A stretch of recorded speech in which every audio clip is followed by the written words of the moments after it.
ओम उमा महेश्वराय नमः। आप सभी का हमारे YouTube चैनल पर हार्दिक स्वागत है। आइए जानते हैं भगवान शिव के द्वारा मंगला गौरी व्रत का वर्णन तथा व्रत कथा। ईश्वर बोले, हे सनत कुमार, अब मैं अत्युत्तम भौम व्रत का वर्णन करूंगा, जिसके अनुष्ठान करने मात्र से वैधव्य नहीं होता। विवाह होने के पश्चात 5 वर्षों तक ये व्रत करना चाहिए। इसका नाम मंगला गौरी व्रत है। ये पापों का नाश करने वाला है। विवाह के पश्चात प्रथम सावन शुक्ल पक्ष में पहले मंगलवार को ये व्रत आरंभ करना चाहिए। केले के खंभों से सुशोभित एक पुष्प मंडल बनाना चाहिए और उसे अनेक प्रकार के फलों तथा रेशमी वस्त्रों से सजाना चाहिए। उस मंडप में अपने सामर्थ्य के अनुसार देवी की सुवर्णमयी अथवा अन्य धातु की बनी प्रतिमा स्थापित करनी चाहिए। उस प्रतिमा को 16 उपचारों से, 16 दुर्वा दलों से, 16 चावलों से तथा 16 चने की दालों से मंगला गौरी नामक देवी की पूजा करनी चाहिए और 16 बत्तियों से 16 दीपक जलाने चाहिए। दही तथा भात का नैवेद्य भक्तिपूर्वक अर्पित करना चाहिए।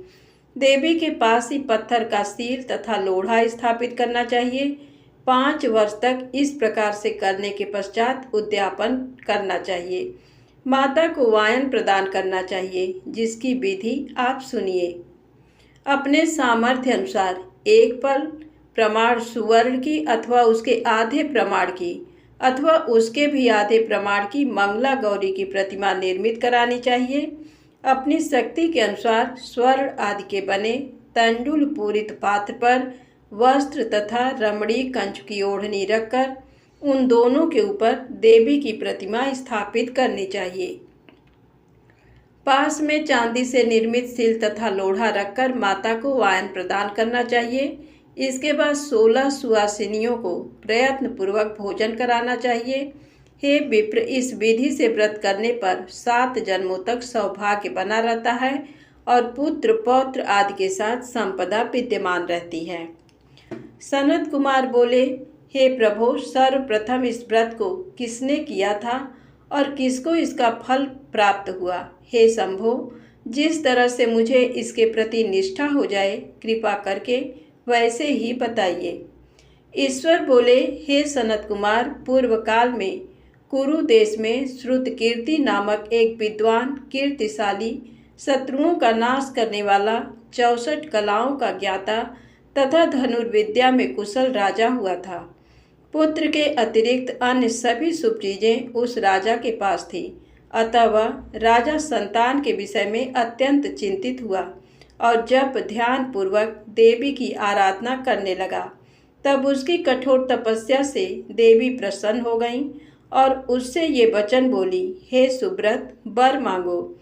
श्रुतकीर्ति बोला, हे देवी, यदि आप मुझ पर प्रसन्न हैं तो मुझे सुंदर पुत्र दीजिए। हे देवी, आपकी कृपा से अन्य किसी भी वस्तु का अभाव नहीं है। उसका ये वचन सुनकर पवित्र मुस्कान वाली देवी ने कहा, हे राजन, तुमने अत्यंत दुर्लभ वर मांगा है, फिर भी कृपावश मैं तुम्हें अवश्य दूंगी। किंतु हे राजेंद्र, सुनिए, यदि परम गुणी पुत्र चाहते हो तो वह केवल 16 वर्ष तक जीवित रहेगा, और यदि रूप तथा विद्या से विहीन पुत्र चाहते हो तो दीर्घजीवी होगा। देवी का ये वचन सुनकर राजा चिंतित हो उठा और पुनः अपनी पत्नी से परामर्श करके उसने गुणवान तथा सभी शुभ लक्षणों से संपन्न 16 वर्ष की आयु वाला पुत्र मांगा। तब देवी ने भक्ति संपन्न राजा से कहा, हे नृपनंदन, मेरे मंदिर के द्वार पर आम का वृक्ष है, उसका एक फल लाकर मेरी आज्ञा से अपनी भार्या को उसे भक्षण करने हेतु प्रदान करो, जिससे वह शीघ्र ही गर्भ धारण करेगी, इसमें संदेह नहीं है। प्रसन्न होकर राजा ने वैसा ही किया और उसकी पत्नी ने गर्भ धारण कर लिया। 10वें महीने में उसने देव तुल्य सुंदर पुत्र को जन्म दिया। तब हर्ष तथा शोक से युक्त राजा ने बालक का जात कर्म आदि संस्कार किया और शिव का स्मरण करते हुए उसका नाम चिरायु रखा।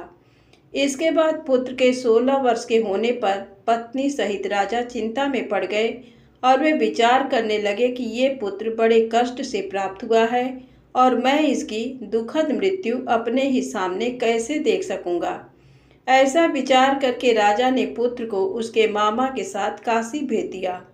प्रस्थान के समय राजा की पत्नी ने अपने भाई से कहा कि कार्पटिक का वेश धारण करके आप मेरे पुत्र को काशी ले जाइए। मैंने भगवान मृत्युंजय से पूर्व में पुत्र के लिए प्रार्थना की थी और कहा था कि हे विश्वेश, आप जगतपति की यात्रा के लिए मैं उस पुत्र को अवश्य भेजूंगी। अतः आप मेरे पुत्र को आज ही ले जाइए और सावधानी पूर्वक इसकी रक्षा कीजिएगा। अपनी बहन की ये बात सुनकर भांजे के साथ वो चल पड़ा। कई दिनों तक चलते चलते वह आनंद नामक नगर में पहुंचा।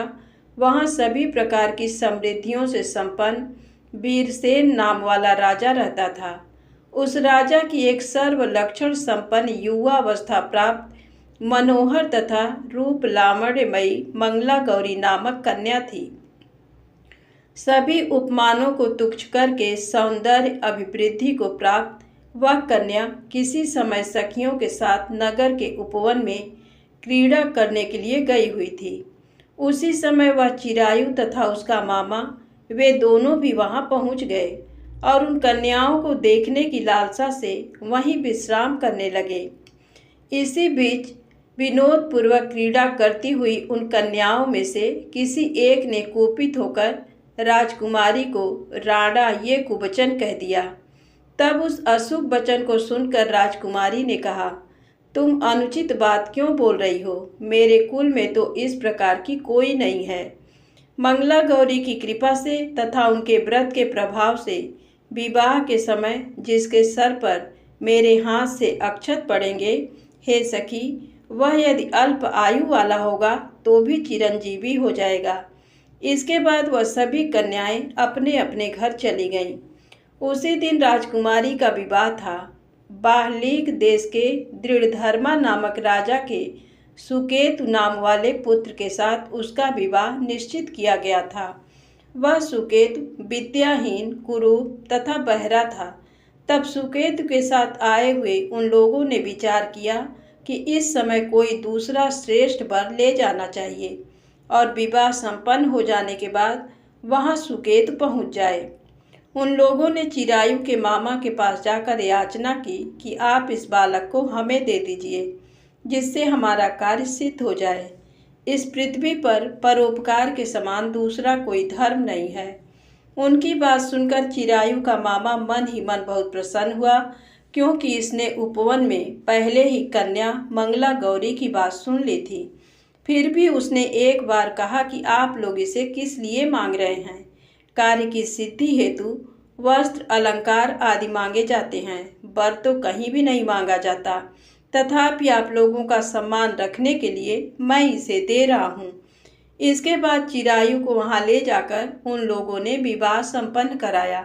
सप्तपदी आदि के हो जाने पर रात्रि में शिव पार्वती की प्रतिमा के समक्ष उस चिरायु ने हर्ष युक्त होकर मंगला गौरी के साथ शयन किया।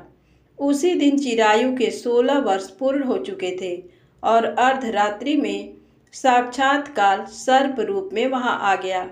इसी बीच संयोगवश राजकुमारी जाग गई। उसने उस महासर्प को वहां देखा और वह भय से व्याकुल होकर कांपने लगी। तभी उस कन्या ने धैर्य धारण 16 उपचारों से सर्प की पूजा की और पीने के लिए उसे दूध दिया। उसने दीनता भरी वाणी में उस सर्प की प्रार्थना तथा स्तुति की। मंगला गौरी प्रार्थना करने लगी कि मैं उत्तम व्रत को करूंगी, जिससे मेरे पति जीवित रहें। ये जिस तरह से चिरकाल तक जीवित रहें, आप वैसा कीजिए। इतने में सर्प वहां स्थित एक कमंडल में प्रवेश कर गया और उस मंगला गौरी ने अपनी कंचुकी से उस कमंडल का मुंह बांध दिया। इसी बीच उसका पति अंगड़ाई लेकर जाग गया और अपनी पत्नी से बोला, हे प्रिय, मुझे भूख लगी है। तब वह अपनी माता के पास जाकर खीर, लड्डू आदि ले आई और उसके द्वारा दिए भोज्य पदार्थ को उसने प्रसन्न मन होकर खाया। भोजन के पश्चात हाथ धोते समय उसके हाथ से अंगूठी गिर पड़ी। तांबूल खाकर वह पुनः सो गया। इसके बाद मंगला गौरी कमंडल को फेंकने के लिए जाने लगी। विधि की कैसी गति है कि उस कमंडल में से बाहर की ओर जगमग करती हुई हार कांति को देखकर वह आश्चर्यचकित हो गई। घट में स्थित उस हार को उसने अपने कंठ में धारण कर लिया। इसके बाद कुछ रात शेष रहते ही चिरायु का मामा आकर उसे ले गया। इसके बाद वर पक्ष के लोग सुकेतु को वहां ले आए। उसे देख मंगला गौरी ने कहा कि ये मेरा पति नहीं है। तब उन सभी ने उससे कहा, हे सुबे, तुम ये क्या बोल रही हो? यहाँ तुम्हारा कोई परिचायक हो तो उसे हम लोगों को बताओ। मंगला गौरी बोली, जिसने रात्रि में 9 रत्नों से बनी अंगूठी दी है, उसकी अंगुली में इसे डालकर परिचायक निशानी देख लें। मेरे पति ने रात्रि में मुझे जो हार दिया था उसके रत्नों का समुदाय कैसा है, इस बात को ये बताएं। ये तो कोई अन्य ही है। इसके अतिरिक्त रात्रि में आम सींचते समय उनका पैर कुमकुम से लिप्त हो गया था। वह मेरी जांघ पर अब भी विद्यमान है, उसे आप लोग शीघ्र देख लें। साथ ही रात में परस्पर भाषण तथा भोजन आदि जो कुछ किया गया था उसे भी ये बता दें, तब ये निश्चय ही मेरे पति हैं।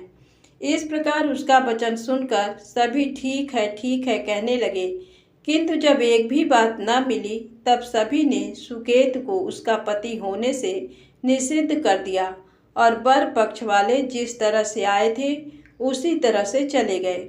उसके बाद अपने वंश को बढ़ाने वाले महान यश से संपन्न तथा परम मनस्वी मंगला गौरी के पिता ने अन्न पान आदि का सत्र चलाया। उन्होंने वर पक्ष का वृत्तांत कानों कान सुन लिया कि स्वरूप से कुरूप होने के कारण लोगों के द्वारा किसी अन्य को वर के रूप में आदर पूर्वक लाया गया था। तब उन्होंने अपनी कन्या को पर्दे के भीतर बिठा दिया। उसके बाद 1 वर्ष बीतने पर यात्रा करके चिरायु अपने मामा के साथ ये देखने आया कि विवाह के बाद वहाँ क्या हुआ। तब उसे गवाक्ष के भीतर से देखकर वह मंगला गौरी अत्यंत प्रसन्न हुई और माता पिता से बोली कि मेरे पति आ गए हैं। राजा ने अपने सुहित जनों को बुलाकर पूर्व में कहे गए सभी परिचायकों को निशानी को देखकर मंद मुस्कान वाली अपनी कन्या चिरायु को सौंप दी। राजा ने शिष्ट जनों को साथ लेकर विवाह का उत्सव कराया। इसके बाद राजा वीरसेन ने वस्त्र आभूषण आदि सेना घोड़े रथ और अन्य भी बहुत सी सामग्रियां देकर उन्हें विदा किया। उसके बाद कुल को आनंदित करने वाला वह चिरायु पत्नी तथा मामा को साथ लेकर सेना के साथ अपने नगर पहुंचा। लोगों के मुख से उसे आया हुआ सुनकर उसके माता पिता को विश्वास नहीं हुआ। उन्होंने सोचा कि प्रारब्ध अन्यथा कैसे हो सकता है। इतने में वह अपने माता पिता के पास आ गया और स्नेह से परिपूर्ण वह चिरायु भक्तिपूर्वक उनके चरणों में गिर पड़ा। तब अपने पुत्र का मस्तक सूंघ कर उन दोनों ने परम आनंद प्राप्त किया। पुत्रवधू मंगला गौरी ने भी सास ससुर को प्रणाम किया। तब सास उसे अपनी गोद में बिठाकर सारा वृत्तांत शीघ्रता पूर्वक पूछने लगी। हे महामुने, तब पुत्र वधू ने भी मंगला गौरी के उत्तम व्रत महात्म तथा जो कुछ घटित हुआ था वह सब वृत्तांत बताया। हे सनत कुमार, मैंने आपसे इस मंगला गौरी व्रत का वर्णन कर दिया। जो कोई भी इसका श्रवण करता है अथवा जो इसे कहता है उसके सभी मनोरथ पूर्ण हो जाते हैं, इसमें संदेह नहीं है। धन्यवाद। प्रेम से बोले मंगला गौरी माता की जय हो।